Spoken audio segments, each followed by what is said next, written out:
Also, Mr. Chair, let it be put on record na nauna ring umuwi. Ngayon lang nagpakita si Secretary Go. Ngayon lang nagpakita pero naunang umuwi. Pinagmamalaki ng executive at ng administrasyon, nagbibigay sila ng ayuda. Pero hindi lahat ay nabibigyan ng ayuda. Sa mga manggagawang minimum wage earners at sa mga middle income earners, naiwan sa kangkungan. Malaking problema to, Mr. Chair. Dahil tayo, handa tayo kahit abutin pa tayo ng madaling araw dito, okay lang sa amin. Nananawagan niya kami ng TUCP, magkaroon tayo ng emergency session para lang mapag-usapan yung sahod ng mga manggagawa. Tapos anong maabutan natin? Mga sekretary mismo na unang umuwi. Nasaan ang mga sekretary natin? Pasensyoso ang mga manggagawa. Maintindihin ang mga manggagawa. Nag-antay nga kami hanggang ganitong oras Nabubuhay kayo lahat sa simulation nyo. Hindi nyo alam ang tunay na buhay at karanasan ng mga manggagawa at ordinaryong Pilipino. Sinong sasagot ngayon, Mr. Chair, sa tanong namin? Wala dito yung DepDev. Ni hindi man lang nagkaroon ng hiya na mag-iwan ng kahit na assistant dito, Mr. Chair. Magkano po salary grade nyo, Director? 26. Magkano po per month yun? 137. Ayun po ang punto ko, Mr. Chair. Ang mga opisyal ho natin, kumikita, sumasahod, 200, 300,000 kada buwan. Kaya hindi nila alam mabuhay gaya ng isang minimum wage earner.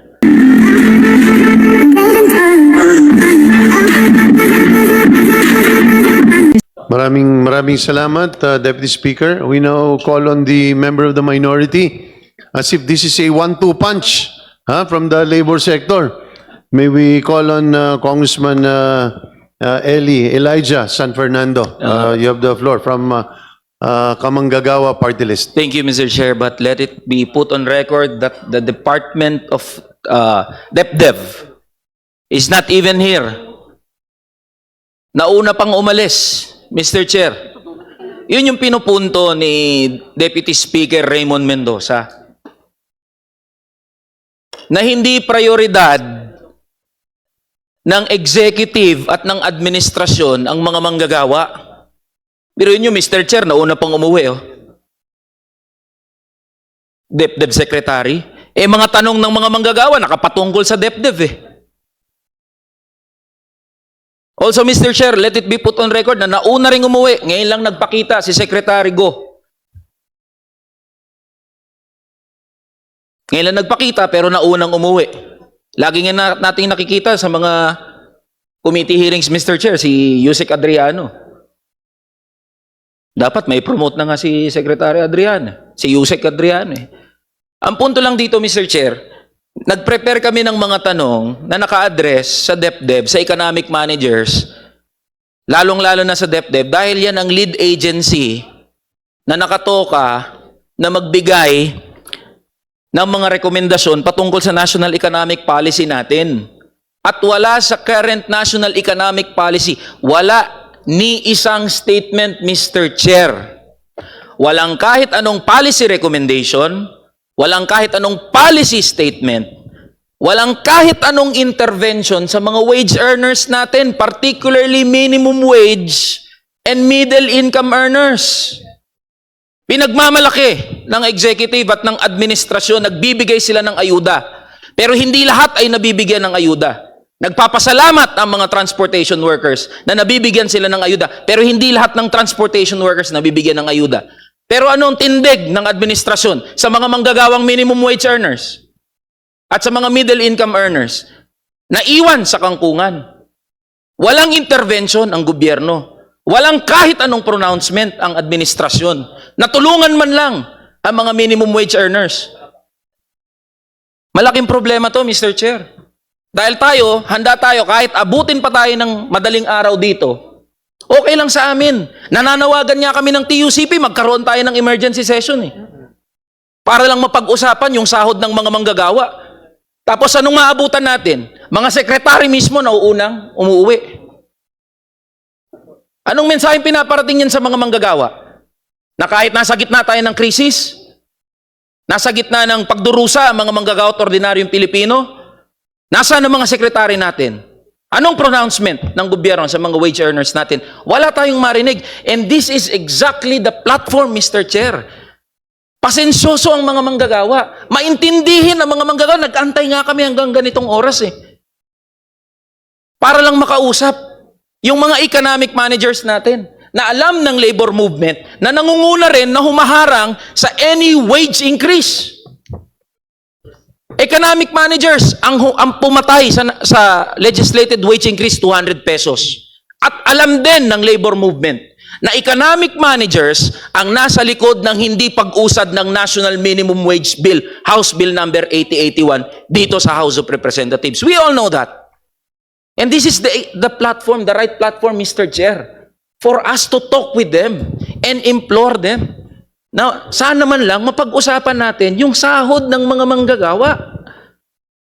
Sa Uplift Committee, walang dole. Nakailang committee hearings na, ang binabanggit palagi, puro ayuda. Pinagsisigawan na ng mga manggagawa, itaas nyo yung sahod. Bibigyan nyo yung mga manggagawa, 1,500 na ayuda. Anong klaseng pambabastos yan? Mr. Chair, parang namamalimos yung mga manggagawa. 1,500, 3,000 pesos na ayuda. Magkano yan? Arawan. Kung bibigyan nyo ng ayuda mga manggagawa ng 1,500, ang kahulugan niyan, 50 pesos per day. Tanungin ko kahit sino. Dito, sa bulwagang ito, may mabubuhay ng 50 pesos kada araw? Sino bang pinaka-apektado? Sinasabi, Mr. Chair, ng Uplift Committee na priority yung mga pinaka-apektadong sektor ng ating lipunan. Ang mga minimum wage earners at middle income earners natin ang isa sa pinaka-apektadong sektor ng krisis na meron tayo ngayon, Mr. Chair. Sino ba ang mga sumasakay sa jeep, sa bus? Di ba mga minimum wage earners, mga middle income earners? Alam ba ng mga sekretarya natin? Na mga minimum wage earners natin? Yung mga waiter, yung mga security guard, yung mga pumapasok, mga nag-a-assist sa atin dito, mga minimum wage earners, pumapasok, nakamotor yung mga yan. Nagpapagas, nagpapakarga ng diesel, nagpapakarga ng gasolina. Yung 300 piso na mga minimum wage earners natin, dati kayang pumuno niyan ng motorsiklo. Ngayon, magkarga ka ng 300, maswerte ka na kung umabot ng kalahati. Alam ba yan ng Department ng DepDev? Alam ba yan ng DOF? Alam ba yan ng economic managers? Nabubuhay kayo lahat sa simulation nyo. Hindi nyo alam ang tunay na buhay at karanasan ng mga manggagawa at ordinaryong Pilipino. Yan ang pinupunto namin. Tapos anong sasabihin nyo? Gawin nating priority ang mga pinaka-apektadong sektor ng ating lipunan. Mga manggagawang wage earners yan. Yun ang pakiusap namin ng TUCP. Kausapin nyo man lang ang mga manggagawa. Kausapin nyo man lang kami, apektado rin kami. Pero walang kahit anong intervention. Sinong sasagot ngayon, Mr. Chair, sa tanong namin? Wala dito yung DepDev. Hindi man lang nagkaroon ng hiya na mag-iwan ng kahit na assistant dito, Mr. Chair. Mr. Chair. Para masagot yung aming mga tanong. Wala na sasagot. If I may, Kong Eli, no? They both secretaries have asked permission earlier this morning pa because they have an urgent meeting ongoing in the palace pagdating dun sa subsidy ng public utility vehicles. But in fairness to DepDev, with due respect, may iniwan sila ditong direktor at ito yung pinakamagaling daw nilang direktor. Mr. Chair, naiintindihan namin merong importante na ginagawa yung mga kalihim natin, pero hindi ba equally important din to? Tama. Di ho ba? O ano ngayon ang sasagot? Ano ngayon ang mensahe sa mga manggagawa nito? Naghihiring tayo, wala dito yung mga pinakapinuno ng mga ahensya. O ano pag-uusapan natin? Di wala na, mag-aantay na naman yung mga manggagawa. Mr. Chair, dahil kayo na pa nag-aantay, so baka po pwedeng tanungin natin DepDev, Mr. Chair. Baka meron pwedeng isagot yung DepDev dito sa mga katanungan natin, sa mga ni-raise natin. Numero 1, bakit walang kahit anong pronouncement ang gobyerno sa mga wage earners natin, particularly minimum wage and middle income earners? Okay. Mr. Chair, if I may, Director Des Narvaez from DepDev. So first, Mr. Chair, I'd like to answer the question on why we don't have DOLE at the Uplift Committee. So we do recognize that DOLE, we are actually very few in the Uplift Committee, and we're focusing on the core agencies, core implementing agencies. But we do recognize that Uplift Committee is given the authority to form subgroups, subcommittees, And we are open, no? We are looking into inviting forming committee, no, involving DOLE. In terms of measures for the labor sector, you're right, Mr. Chair. Currently, we are prioritizing, so the economic managers are prioritizing the severely affected sectors. And incidentally, many of them actually are also wage earners.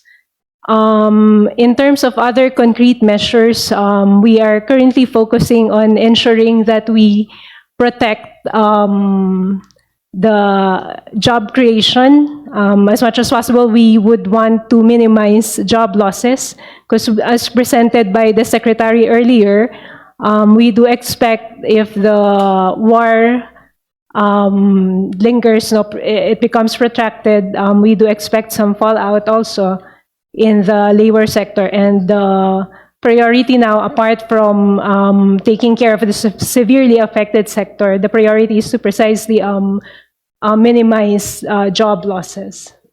Mr. Chair, naintindihan ko naman ho yung line of answer ng DepDev. Ang swerte ho ng mga malalaking negosyo, sa totoo lang, DepDev. Alam niyo kung bakit? Kasi kanina lang may meeting doon sa Palasyo with Executive Secretary Ralph Recto, yung mga kinatawan ng mga malalaking negosyante. Buti pa ho yun, may assurance kayo. Kasi ang pinupunto ho ng DepDev, Mr. Chair, kailangan daw proteksyonan yung job creation at hindi magdulot ng job losses sa ekonomiya natin. Ipinagpapalagay at ina-assume ho ng DepDev at ng economic managers natin na yung pag-uusap ng kahit anong taas sahod ay magdudulot ng karagdagang pagkawala ng sahod. Willing nga kaming debatihin kayo sa plenaryo tungkol dyan . Pero napakaswerte ho ng mga malalaking negosyante at mga oligarko, may tagapagtanggol sila, DepDev at mga economic managers natin. So, pwede ho bang makakuha tayo ng sagot sa DepDev at economic managers natin? Is it your policy position not to include wage earners in your policy recommendations? Mr. Chair, if I may, as mentioned, it's not that we do not intend to include the labor sector. As mentioned, we are currently prioritizing the severely affected sectors. So, kailan nyo po iimbitahan? Kailan nyo po i-recommend man lang yung mga manggagawa na makausap? Hindi kami nakakausap. Hindi kami na-invite sa kahit anong usapan, yung mga manggagawa, wage earners. Okay. Baka natatakot pagalitan mo. Mr. Chair, kahit gusto ko pong gawing light tong usapan natin, we are really offended kasi. If I may, I think that the relevance of the question pertains to okay naman na inaalagaan natin in terms of prioritization, pero wala tayong nadidinig tungkol sa mga near poor. So, ang mga minimum wage workers kasi, ito yung isang hakbang na lang, papunta na sa below the poverty line. Ito yung talagang nalalaglag. Meaning, in terms of economic standing, konting taas ang presyo ng bigas, konting presyo ng gasolina, laglag kagad dito below the poverty line. So, yun ang katanungan dito is, ano ang hakbang na ginagawa natin relative to paano natin mabibigyan ng lunas ang pinagdadaanan ng mga ito para hindi sila malaglag doon sa poverty line. Thank you, Mr. Chair. We can only speak of, not exactly a subsidy, but could be a form of subsidy. The measures implemented by the Department of Agriculture to ensure that Mr. Chair, affordable commodity. if I may interject, so is it correct? Go ahead. Doon sa naririnig namin, mas pabor ang DepDev at economic managers na magbigay ng ayuda kaysa itaas ang sahod ng mga manggagawa? If I may, Mr. Chair, it's the position of the economic managers to leave to the regional wage boards the matter of raising wages. Ayan, sasagutin ko ho yung sinabi nyo, Director. Alam niyo ho ang posisyon ng mga regional wage boards at ng DOLE?